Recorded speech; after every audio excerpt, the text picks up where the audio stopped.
இல்லை, எத்தனை பிள்ளைகள் தான் இருக்குது? ஒரு ஸ்டூடெண்ட் தானே ரிப்போர்ட்டர். அதாவது இப்போ நான் பதில் சொல்லக்கூடாது. இல்லை இல்லை, நீங்கள் வேலை பார்க்க உங்கள் ஊரில் டீச்சர்ஸ் தான் பார்த்தாலும் நான் பதில் அவருக்கு இருக்காங்களே. இல்லை, வேறு யாரும் இந்த ஒரு பையன் தான் இருக்கான், வேறு யாருமே இல்லையா தான் கேட்டேன்.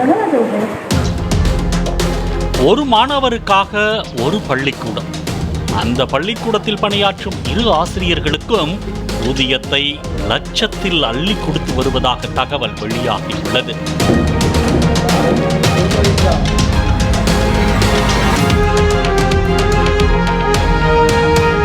தூத்துக்குடி மாவட்டம் சாத்தான்குளம் நெடுஞ்சாலைத்துறை அலுவலகம் அருகே மேல சாத்தான்குளம் TNDTA டக்ஸ்போர்ட் அரசு உதவி பெறும் தொடக்கப்பள்ளி செயல்பட்டு வருகிறது.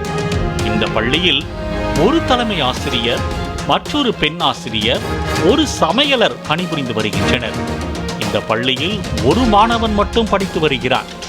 இந்த நிலையில் செவ்வாய்க்கிழமை அந்த பள்ளியை நேரில் சென்று பார்த்தபோது ஒரு மாணவன் மட்டும் முட்டங்கால் போட்டுக்கொண்டு கரும்பலகையில் தன்னந்தனியே எழுதி கொண்டிருந்தார்.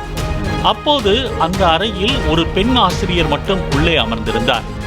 வீடியோ எடுப்பது பார்த்து நீங்கள் யார் என்று கேட்டுக்கொண்டே கையில் செல்போனை எடுத்து தலைமை ஆசிரியருக்கு போன் செய்தார். சொல்லுங்க கூடுங்க, ஏஓ வர சொல்லுங்க, ஏஓ ஹெச்எம் எல்லாத்தையும் வர சொல்லுங்க. இப்படி வந்திருக்காங்க.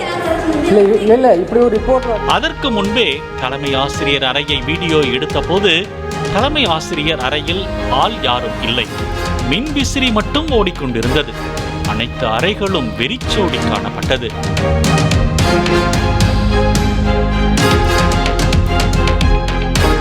பதினோரு மணிக்கு அங்கு வந்த தலைமை ஆசிரியர் எர்பன் சிங் உங்களிடம் யார் புகார் அளித்தார் என்று கேட்டபடியே பேச ஆரம்பித்தார். இந்த ஸ்கூலில் வந்து ஸ்ட்ரென்த்து கம்மி அப்படின்னு எனக்கு தகவல் கொடுத்துருக்காங்க. வந்து பார்க்க வந்திருக்கோம். இல்லை, நான் என்ன சொல்கிறேன்னா 2 டீச்சர்ஸ், நீங்களே சொல்லணும், 2 டீச்சர்ஸ் இருக்கீங்க, ஒரு ஸ்டூடெண்ட் தான் இருக்காங்க.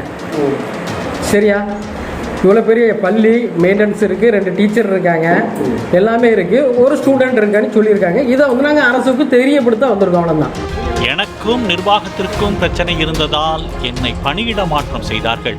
இதில் அதிக மாணவர்கள் படித்த பள்ளிதான். என்னை மாற்றியதால் மாணவர்கள் இங்கிருந்து வேறு பள்ளிக்கு மாறி சென்று விட்டார்கள். தற்போது 3 மாணவர்கள் உள்ளனர்.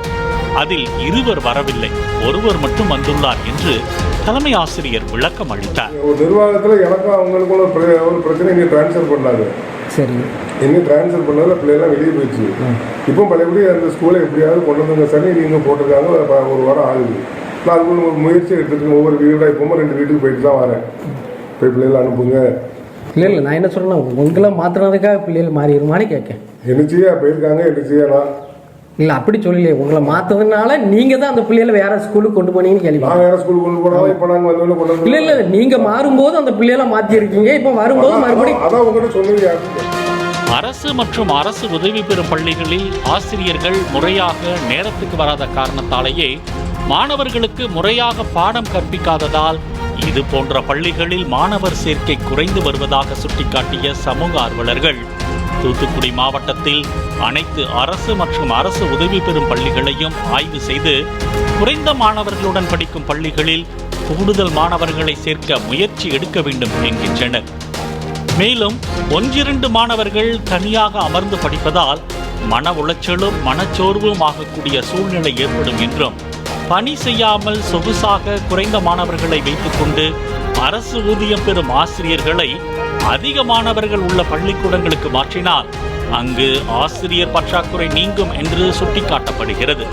இது டயோசிஷன் ஸ்கூல் என்பதனால் எங்களால் எந்த நடவடிக்கையும் எடுக்க முடியாது, நடவடிக்கை எடுக்க கோரி நோட்டீஸ் மட்டுமே அனுப்ப முடியும் என்று கல்வி அதிகாரி விளக்கம் அளித்தார். இல்ல, இவங்க டயசிஷன்ங்கிறனால எங்களுக்கு நிறைய ஆக்ஷன் எடுக்க முடியல. இப்ப கவர்மெண்ட் ஸ்கூல்னா ஏதாவது இது பண்ணி நாங்களே போய் ஊருக்காரங்கிட்ட பேசி எல்லாம் ரிப்போர்ட் அனுப்பி அங்க மேல பண்ணுவோம். இவங்களுக்கு நான் வந்து லெட்டர் தான் கொடுக்க முடியுது. நான் வந்து போனே பிள்ளைகள் இல்லை அப்படின்னு ஒரு லெட்டர் கொடுத்தா அந்த கரஸ்பாண்டன்ட் ஆக்ஷன் எடுக்கிறாங்களா எடுக்கலையா. லாஸ்ட்ல மிரட்டி கூட ஒரு லெட்டர் கொடுத்தேன். நான் வந்து சம்பளத்தை ஏன் நிப்பாட்ட கூடாது, என்ன கருத்து பண்ணி இல்ல ஒருத்தருக்கு ஒரு பையனுக்கு ஒரு டீச்சர் இது பண்றாங்க. இன்னொருத்தருக்கு வந்து நான் வந்து கருப்பு இந்த சம்பளம் கொடுக்கறது கவர்மெண்ட் லாஸ் தானே, நீங்க ஏன் வந்து மாணவர் சேர்க்கை செய்ய நடவடிக்கை எடுக்கக்கூடாது அப்படின்னு நான் கொடுத்தேன். எதுக்குமே ரெஸ்பான்ஸே இல்லை. பாலிமர் செய்திகளுக்காக ஸ்ரீவைகுண்டம் செய்தியாளர் முத்துவேல் மற்றும் வேல்ராஜ். பிளே ஸ்டோர் மற்றும் ஆப் ஸ்டோரில் இருந்து பாலிமர் செயலியை QR கோடு மூலம் பதிவிறக்கம் செய்யுங்கள். செய்திகளை உடனுக்குடன் பெறுங்கள்.